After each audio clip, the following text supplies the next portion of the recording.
सबसे बड़े टेररिस्ट आज देश के कोई हैं तो नरेंद्र मोदी हैं। He is a political terrorist और उसके हिसाब से टेररिज्म के कानून में उन पर मुकदमा चलना चाहिए और उसी हिसाब से गिरफ्तारी होनी चाहिए। अंतरिम सरकार, इंटरिम गवर्नमेंट एक तरह से कार्यवाहक सरकार है, वैसे ही काम चलाऊ सरकार है। काम चलाऊ सरकार इतने इंपॉर्टेंट फैसले ले रही है, ये भी असंवैधानिक है, गैरकानूनी है।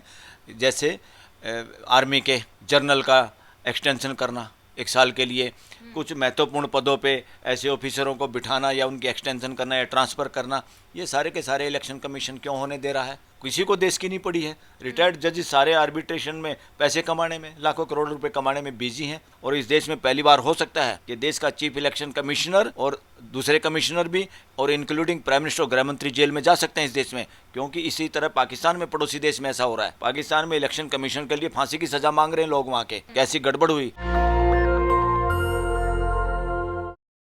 नमस्कार, मैं ब्यूटी गिरी और आप देख रहे हैं नेशनल दस्तक। जैसा कि आपको पता है, देश में लोकसभा चुनाव चल रहे हैं।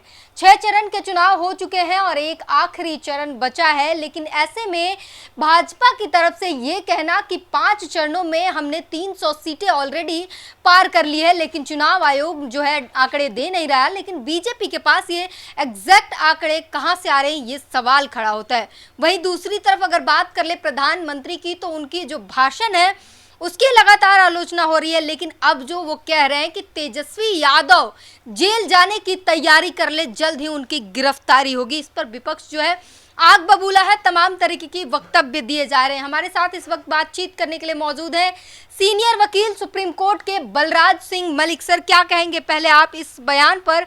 आपकी क्या राय है कि तेजस्वी यादव जेल जाने की तैयारी कर ले? पहले तो इस पे धमकी देने के आरोप में प्राइम मिनिस्टर के खिलाफ केस दर्ज होना चाहिए, FIR दर्ज होनी चाहिए।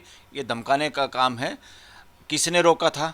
सरकार के जो अंग हैं, जो गिरफ्तार करने वाले लोग हैं, वो प्राइम मिनिस्टर के इशारे पे चलने वाले नहीं हैं। प्राइम मिनिस्टर का काम नहीं है लोगों को गिरफ्तार करवाना। वो तो जिसने कोई अपराध किया है उसको गिरफ्तार करने के लिए एजेंसियां, एक सिस्टम है इस देश में। ये सिस्टम जो है किसी की बपोती नहीं, ना एजेंसीज बपोती हैं प्राइम मिनिस्टर की। प्राइम मिनिस्टर इस तरह की बात करके ही बल्कि ये बता रहे हैं कि सारी की सारी एजेंसियां उनके इशारे पे काम करती हैं, जो कि गैरकानूनी हैं। सारी एजेंसियां इंडिपेंडेंट हैं, लॉ एंड ऑर्डर के मुताबिक काम करना सबको होता है। जिसने अगर गलत किया है उनको गिरफ्तार करने से किसने रोका है कि स्टेज पे प्राइम मिनिस्टर को ऐसा बोलना पड़ रहा है? इससे का मतलब है वो धमकाना चाहते हैं, डराना चाहते हैं, कोई मैसेज, रॉन्ग मैसेज देना चाहते हैं। मैं तो ये कहूँगा ये एक तरह से पॉलिटिकल टेररिज्म भी है। दुनिया के सबसे बड़े अगर पॉलिटिकल कोई टेररिस्ट हैं तो नरेंद्र मोदी हैं।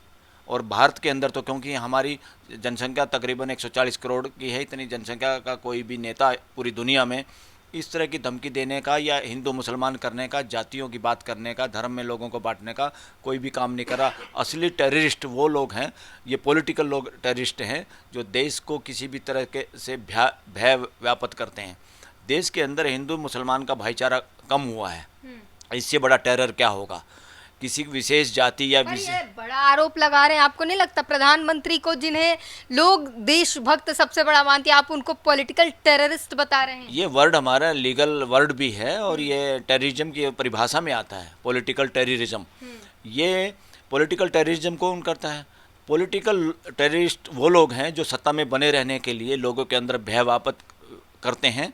और इनकी पॉलिटिकल हिस्ट्री पूरी की पूरी आप देखोगे, नफ़रत के अलावा और लोगों के अंदर हिंदू मुसलमान के नाम पे हिंदुओं के अंदर एक टेरर पैदा करने का और मुसलमानों के अंदर भी टेरर पैदा करने का हिंदुओं के की तरफ से या सरकार की तरफ से। इसलिए सबसे बड़े टेररिस्ट आज देश के कोई हैं तो नरेंद्र मोदी हैं। He is a political terrorist और उसके हिसाब से टेररिज्म के कानून में उन पर मुकदमा चलना चाहिए और उसी हिसाब से गिरफ्तारी होनी चाहिए।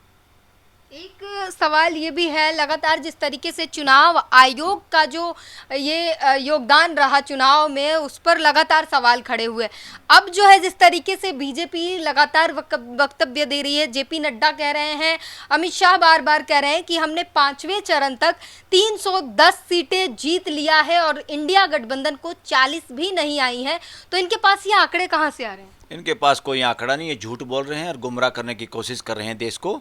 ये इनके हाथ से बाजी इस बार इसलिए भी निकल गई है, जो गड़बड़ करना चाहते थे चुनाव आयुक्त जो पपेट इन्होंने भर्ती की है गैरकानूनी तरीके से, करना तो चाहिए था स्टे, उनको हटा देना चाहिए था सुप्रीम कोर्ट को इमीडिएटली, डे नाइट हियरिंग करके। जैसे 17C पे नोटिस इशू जारी किया था चीफ जस्टिस और उनके दो साथी जजों ने, 3 जजों की कोर्ट ने, उसका भी क्या हासिल हुआ सुप्रीम कोर्ट में, वैकेशन बेंच ने चलो उसको डिस्पोज ऑफ नहीं किया, डिसमिस नहीं किया और वो पेंडिंग रख दिया छुट्टियों के बाद।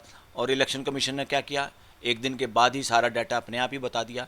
अब मसला ये है वो डाटा भी जो इन्होंने बताया वो असली है कि नकली है, ये देखने की बात है। पूरे देश को संभावना, पूरा देश इस बात के दहशत में है, डर में है, शंका है सबको, किसी को विश्वास नहीं इलेक्शन कमीशन पे, किसी को विश्वास नहीं आज के दिन इस देश के प्राइम मिनिस्टर पे और गृह मंत्री पे। ये सारे के सारे लोग, अंतरिम सरकार, इंटरिम गवर्नमेंट एक तरह से कार्यवाहक सरकार है, वैसे ही काम चलाऊ सरकार है। काम चलाऊ सरकार इतने इंपॉर्टेंट फैसले ले रही है, ये भी असंवैधानिक है, गैरकानूनी है। जैसे आर्मी के जनरल का एक्सटेंशन करना 1 साल के लिए, कुछ महत्वपूर्ण पदों पे ऐसे ऑफिसरों को बिठाना या उनकी एक्सटेंशन करना या ट्रांसफ़र करना, ये सारे के सारे इलेक्शन कमीशन क्यों होने दे रहा है? That is nonsense. इस देश के कानून की धज्जियाँ इन्होंने उड़ा दी हैं। ये संविधान के अपराधी हैं, ये देश के अपराधी हैं। और देश में आतंकवादी उसको माना जाता है हमारे आतंकवादी कानून में, टेररिस्ट, जो देश की एकता और अखंडता का विनाश करते हैं या उसको नुकसान पहुंचाना चाहते हैं और लोगों के अंदर भय व्याप्त करते हैं अपने किसी भी कार्य से। तो इस मामले में इस देश के प्राइम मिनिस्टर सबसे पहले आते हैं, क्योंकि वो unity and integrity of the country के दोषी हैं। यूनिटी का मतलब एकता, पूरे 140 करोड़ लोगों की एकता के लिए काम करना है। जो इसके खिलाफ काम करता है वो सारे के सारे लोग जो पॉलिटिक्स में हैं, वो इस तरह की बात करते हैं, वो पॉलिटिकल टेररिस्ट लोग हैं। और उनका सबसे बड़ा बादशाह आज के दिन खुद प्राइम मिनिस्टर नरेंद्र मोदी है। तो फिर ऐसे में कोर्ट के लिए क्या कहेंगे? क्योंकि मानना जाए, जैसे परसेप्शन है, प्रधानमंत्री की बात चुनाव आयोग मानता है, चुनाव आयोग के लिए कंप्लेन किए जा रहे हैं सुप्रीम कोर्ट में। सुप्रीम कोर्ट जो फैसले दे रहा है उससे समझ आ रहा है कि सुप्रीम कोर्ट चुनाव आयोग के साथ खड़ा हुआ है, तो अब तो विश्वास इससे भी हट गया है। तो क्या कहेंगे, इस पे कोई कार्रवाई होनी चाहिए कि नहीं? बिल्कुल होनी चाहिए। इसमें क्या है, 3 अंग हैं, 3 पार्ट हैं स्टेट के, और उसमें सबसे लास्ट है जब ये सरकार गड़बड़ करे, पार्लियामेंट गड़बड़ करे। पार्लियामेंट में गड़बड़ करने वाले लोग भी वही हैं जो सरकार में, क्योंकि उनकी मेजोरिटी है उनके पास। और वो सारी की सारे सिस्टम की, संविधान की सारी मौलिक मूल्यों की अवहेलना कर रहे हैं। उनके लिए जनमत का कोई वैल्यू नहीं है, उनके लिए फ्री एंड फेयर इलेक्शन का कोई वैल्यू नहीं है, उनके लिए सुप्रीम कोर्ट, हाई कोर्ट के जजमेंट्स का कोई वैल्यू नहीं है। और वो सारे के सारे इस तरह क्यों कर पा रहे हैं? हमें तो आश्चर्य ये है, पूरे देश को आश्चर्य ये है कि इस तरह की माहौल के अंदर भी क्वेश्चन लोग उठा रहे हैं। इवन चीफ जस्टिस चंद्रचूड़ को दिल्ली में होना चाहिए था, प्रोग्राम कैंसिल कर देने चाहिए थे। अगर कहीं भी हैं तो उनके जनसभा है या छुट्टी का, उनको देश में यहाँ होना चाहिए, दिल्ली में ऐसे मौके पे, क्योंकि ये हर साल थोड़ा इलेक्शन होते हैं, 5 साल में इलेक्शन होते हैं। इससे बड़ा कोई काम नहीं है देश का इस वक्त। चीफ जस्टिस को यहाँ होना चाहिए और सुप्रीम कोर्ट को जिंदा नजर आना चाहिए। अदरवाइज लोगों के अब शक की उंगली डे बाय डे, एक एक एक्टिविटी पे, एक एक ऑर्डर्स पे, वैकेशन बेंच के, और ख़ासतौर पे जो इलेक्शन से संबंधित है या देश से संबंधित है, उस पर नज़र है पूरे देश की। अब ये तीनों अंगों से काम लेना तो मालिकों का काम है। मालिक तो देश की जनता है। इस देश की जनता, अगर पॉलिटिकल लोग बदमाशी कर रहे हैं, पार्लियामेंटेरियन बदमाशी कर रहे हैं, तो जुडिशरी भी अगर उनको लग रहा है काम नहीं कर रहे, आप लोगों की बात नहीं सुन रहे हैं और वो निर्भीक होकर फैसला नहीं कर रहे, क्योंकि पूरे वकील बिरादरी कह रही है, देश कह रहा है अब तो, कि सुप्रीम कोर्ट या हाई कोर्ट हो या जुडिशरी हो हमारी, काफ़ी हद तक वो एक तरह से कई बार जब देश का मसला आता है वो नपुंसक नज़र आता है मामला सारा का सारा। और हम ये बार बार कह रहे हैं, मैं भी उनमें से शामिल हूँ, कि हमारी जुडिशियल सिस्टम के नपुंसकता का एक कारण है, मेन कारण है हाई कोर्ट, सुप्रीम कोर्ट के रिटायर्ड जजों की रिटायरमेंट के बाद पोस्टिंग। और जितने कानून हैं ट्राइब्यूनल या कमीशन के में भर्ती करने के लिए, ह्यूमन राइट कमीशन का चेयरमैन बनाने के लिए, ये लोग, जेटली तो ओपनली कह चुके थे पार्लियामेंट में भी कि जज रिटायरमेंट से पहले उनके जो फैसले वो प्रभावित होते हैं, ताकि उनको आफ्टर रिटायरमेंट वो पोस्टिंग मिल सके। तो इस देश में से ये गंदे कानून सारे ख़त्म करने पड़ेंगे, क्योंकि जजों का काम है निर्भीक होकर काम करना। अब जज आफ्टर रिटायरमेंट पोस्टिंग के लिए लालायित रहते हैं। और दूसरा, ज़्यादा से ज़्यादा इस देश में आर्बिट्रेशन का एक केस काम बढ़ रहा है। आर्बिट्रेशन जो झगड़े होते हैं, एक आर्बिट्रेटर बनने में बिजी रहते हैं सारे, किसी को देश की नहीं पड़ी है। रिटायर्ड जजेस सारे आर्बिट्रेशन में पैसे कमाने में, लाखों करोड़ रुपए कमाने में बिजी हैं, कोई मतलब ही नहीं उनको देश का, ना वो मुद्दे पे बोल रहे हैं। तो क्या करें ऐसे जुडिशरी का? इसलिए देश के लोगों को आगे आना पड़ेगा। जुडिशरी भी अगर गलत काम करे तो उसका विरोध भी लोगों को करना पड़ेगा, वो लिख के, वो कहेगा, मैं तो कह रहा हूँ प्रदर्शन करके भी विरोध करना पड़े तो ये देश तैयार है। अब विद्रोह नहीं कहेंगे, मालिक का जागना। जब मालिक के 3 नौकर हों या 3 उसको मदद करने वाले हों, वो तीनों बदमाशी करें या तीनों समय पे काम नहीं करें, तो मालिकों को खुद जागना होगा और उनका विरोध करना होगा, उनको बताना होगा तुम गलत हो, या तो सुधर जाओ या आपका इलाज करेंगे। ठीक है, अभी चुनाव आयोग की अगर बात कर लें तो हाल ही में तेलंगाना के एक एमएलए हैं, भाजपा के एमएलए हैं, वो भारत के मुसलमानों को पाकिस्तानी कह रहे हैं और कह रहे हैं कि भारत से भगाने वाला आ रहा है।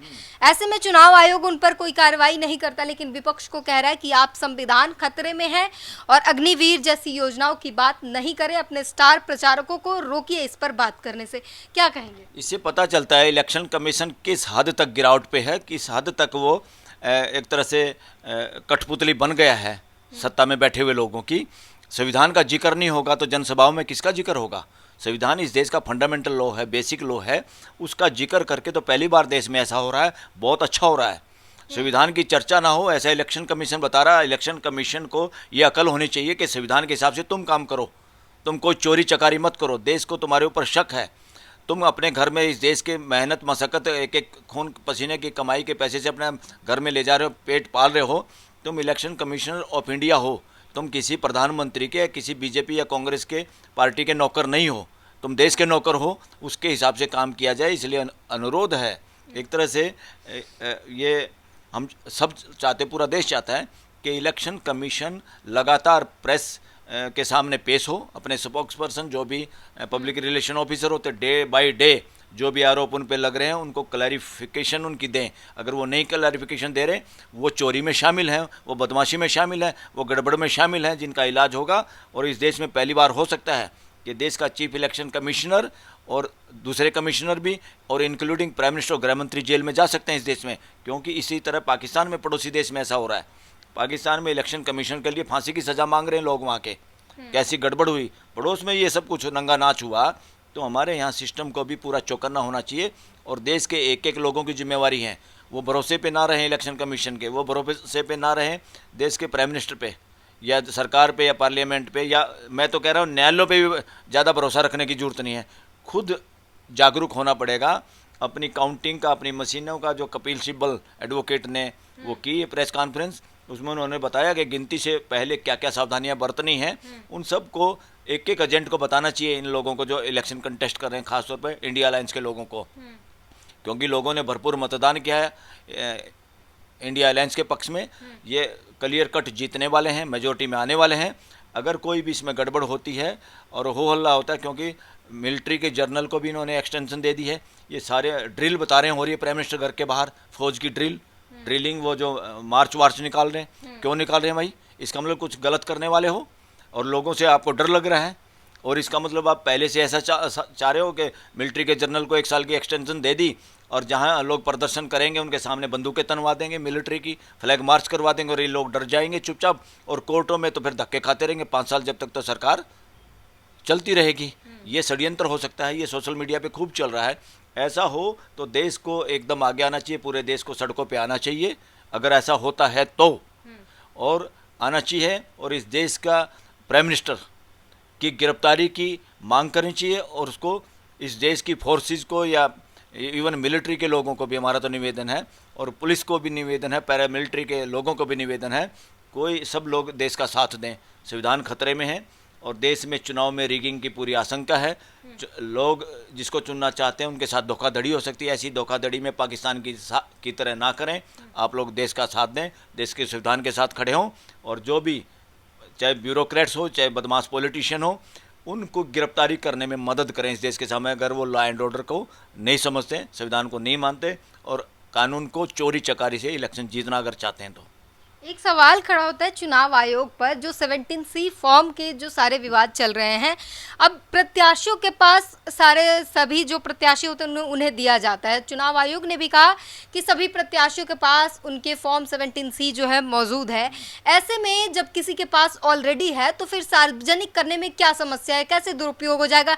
जब किसी और को दिया हुआ है तो वो भी तो कर सकता है, फिर ये क्या बेतुकी दलील है और क्यों नहीं करना चाहिए? ये बेतुकी दलील थी और बेतुका एफिडेविट था।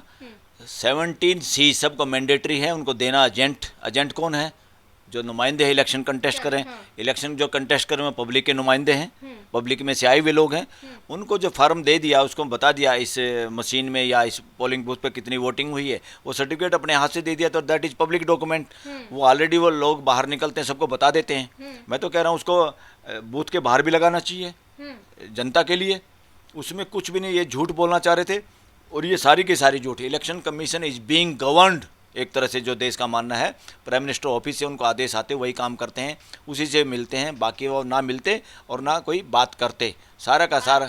पीएमओ से कमांड आता है इलेक्शन कमीशन को, फिर वही सारी चीजें होती है। बस सारी कहानी वहाँ पटकता वहीं से डायरेक्शन वहीं से। ये तो नाम के चीफ इलेक्शन कमीशन है, चीफ इलेक्शन कमीशन कुछ नहीं है। इट इज़ नाउ, आज के दिन वो एक तरह से एक्सटेंशन ब्रांच है पीएमओ की, और कुछ ज़्यादा नहीं है। ये देश के लोगों से पूछ लो, सारा देश ऐसे बोल रहा है।